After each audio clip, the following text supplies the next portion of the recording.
Ladki Bahin योजनेसंदर्भातले KYC form भरूनही या ठिकाणी महिलांना नोव्हेंबर पासून पैसे मिळत नसल्याने आज जिल्हाभरातल्या संतप्त महिलांनी आज महिला व बालविकास कार्यालयावर मोर्चा काढलेला आहे। आपण दृश्यांमध्ये बघतोय की या सर्व जिल्हाभरातल्या महिला आहेत। आज या ठिकाणी पहाटेपासून सकाळी 4 ते 5 वाजेपासून आपले सर्व कामधंदे सोडून लहान मुलांना चिमुकल्यांना घेऊन या ठिकाणी कार्यालयात आलेले आहे। मात्र या ठिकाणी कार्यालयात आल्यानंतर या सर्व महिलांना जे आहे कुठलेही फॉर्म स्वीकारले जाणार नाही। आपण आपापल्या गावातील अंगणवाडीमध्ये फॉर्म द्यावेत अशी या ठिकाणी सांगण्यात आल्याने आता महिलांचा रोष या ठिकाणी वाढलेला आहे आणि त्यामुळे महिला या ठिकाणी संताप व्यक्त करत असल्याचे पाहायला मिळतं आहे। आपण या ठिकाणी महिलांची बोलणार आहोत। कुठून आले? अहमदनगर तालुक्यामधून आलोय सर। अंगणवाडी महिला सांगतायत का तुम्ही जळगावला जा। आम्ही सकाळी 4 वाजेपासून लाईनीमध्ये उभे सर। आम्ही लोकांच्या कामाला जातो, ते कामधंदे सोडून इथं आलोय सर। काहीतरी आमचा विचार केलाच पाहिजे। द्यायचा असेल तर सगळ्यांना द्या, नाही तर कोणाला आले। सकाळपासून आलेलो आहे आम्ही इथं बिगर काय पिण्याचे आणि इथं हे लोक फॉर्म घेता नाहीये। काय सांगितलं त्यांनी? हा ते सांगता अंगणवाडी सेविकाकडे जा बा तुम्ही असं। हा मग तिथं ते पण घेता नाहीये। ते सांगता तुम्ही जिल्हा परिषदला जा बा तुम्ही बाल विकास केंद्राला। जामनगर से आए और वो बताते हैं कि जलगांव के अंदर में जलगांव में फॉर्म भरे जा रहे 2 महीने से हमारे पैसे नहीं आए। हमारा थोड़ा खर्चा करके यहाँ पर आए। आपको बहुत इतने दूर से आए, आपको तकलीफ हो रही है, आप बूढ़े हो, फिर भी यहाँ पे फॉर्म नहीं लिया जा रहा है।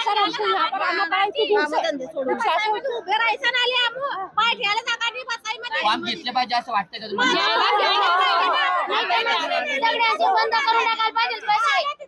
तर हा महिलांचा रोष आहे। या ठिकाणी आम्ही आज सकाळपासून जिल्हाभरातून आलो, आमचे फॉर्म या ठिकाणी घेतले जात नाहीये, त्यामुळे आज आमचे या ठिकाणी सर्वांनी फॉर्म स्वीकारावे अशी संतप्त मागणी या महिलांनी केली आहे। नेमकं या ठिकाणी आपल्यासोबत महिला व बाल कल्याण विभागाचे अधिकारी देखील आहेत, आपण त्यांच्यासोबत बोलणार। सर काय सांगणार आहे? महिला जिल्हाभरातून आलेल्या आहेत, त्यांचा केवायसीच्या तांत्रिक अडचणी आहेत, अंगणवाडी सेविकांनी त्यांना कार्यालयात पाठवलेलं आहे, मात्र या ठिकाणी त्यांचे फॉर्म का स्वीकारले जात नाहीये? या ठिकाणी फॉर्म स्वीकारून त्याच्यावर कुठलीही कारवाई होणार नाही। शासनानं जी काही प्रक्रिया प्रोसेस ठरवून दिलेली आहे ती आपल्याला अंगणवाडी सेविकेमार्फतच खात्री करायची आहे आणि कदाचित त्यांच्यापर्यंत कालपर्यंत याद्या पोचलेल्या नसतील म्हणून गैरसमजातून त्यांनी इकडे पाठवलेले असणार आहेत महिलांना। परंतु सर्वांना मी विनंती करतो आहे की उद्या तुम्ही पुन्हा अंगणवाडीत जा। मी प्रत्येक अंगणवाडीपर्यंत यादी पोचण्याची खात्री आज दिवसभरामध्ये करून घेणार आहे। पण सर आता या महिला ज्या आहेत, कोणी चिमुकल्या आहेत, कोणी वृद्ध महिला आहेत, खूप लांबून आलेल्या आहेत सर, पहाटे 4 वाजेपासून थांबलेल्या आहेत। आपण महिला व बालविकास अधिकारी म्हणून या ठिकाणी निर्णय घेण्याचा आपल्याला अधिकार आहे। या महिलांचे फॉर्म आपण जमा करून तर अंगणवाडी सेविकांना या ठिकाणी बोलवून त्यांच्याकडे जर फॉर्म सुपूर्द केले तर महिलांचा त्रास कमी होईल। नाही, हे आपण जे म्हणताय तर चुकीचं आहे। जिल्हाभरामध्ये 1,08,000 अर्ज आहेत आणि जिल्ह्यामध्ये 4,000 अंगणवाड्या आहेत। जर प्रत्येक अंगणवाडीची सरासरी काढली आपण तर फक्त 5 ते 6 अर्ज प्रत्येक अंगणवाडीला येणार आहेत, त्यामुळे ते काम सोपं होणार आहे। त्यामुळे कृपया इथे गर्दी करू नये अशी माझी सर्वांना नम्र विनंती राहील। महिला म्हणतात सर की या ठिकाणी त्यांचे फॉर्म जमा करावेत असं, आता याच्यावर काय तोडगा? का जमा करावेत? शासनानं जी प्रोसेस दिलेली आहे त्यानुसार अंगणवाडी सेविकेनं खात्री करून पात्र अपात्र ठरवून तो रिपोर्ट शासनाला सादर करायचा आहे। आता याच्यावर पर्याय काय सर? आता इथे अर्ज घेऊन त्याच्यावर कुठलीही कारवाई होणार नाही। ओके।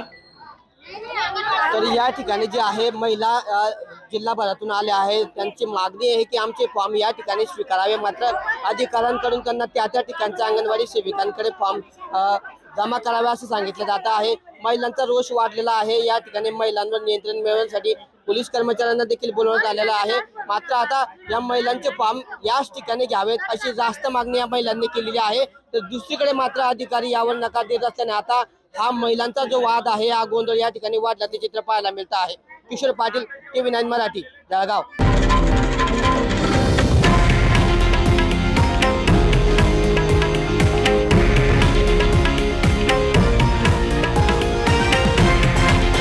हे आहे देशातील नंबर 1 न्यूज नेटवर्क आणि आपण पाहत आहात TV9 मराठी, एकमेव।